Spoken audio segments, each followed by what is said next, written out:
So I think that the second quarter beat was really more on the consumer side than the pro side. But you're absolutely right that the pros are becoming a more and more important piece of the business for Home Depot. They want to serve that customer better. They think that growth going forward is better. That is a $700 billion addressable market, a huge market growing very quickly. So the pro remains important.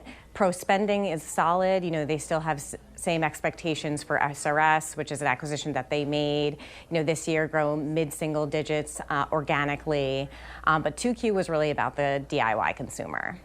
The first half, that top line of 5% looks pretty good to me. And it looks like their guidance, if I'm reading it right, is looking for a slower growth in the second half. What are they saying about that?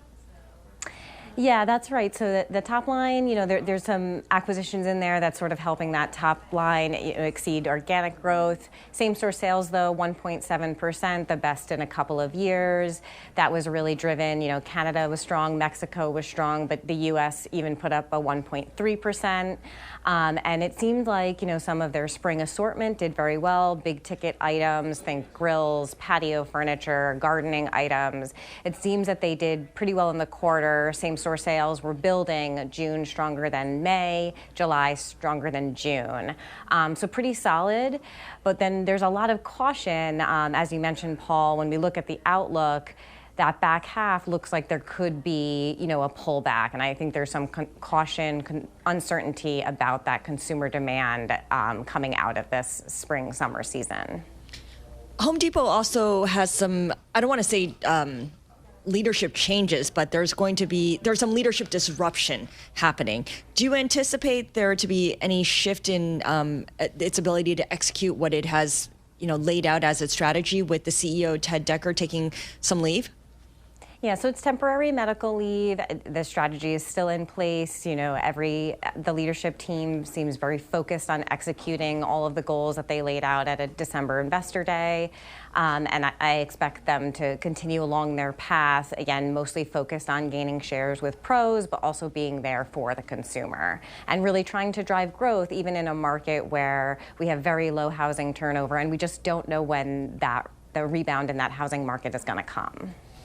Lindsay, talk to us about tariffs, because when I walk into Home Depot, which is not very often, by the way, because it might shock you that I am not a handyman, I am shocked by the amount of plywood that they have just stacked up there. And whenever I see that now, I think I'm guessing a lot of that comes from Canada.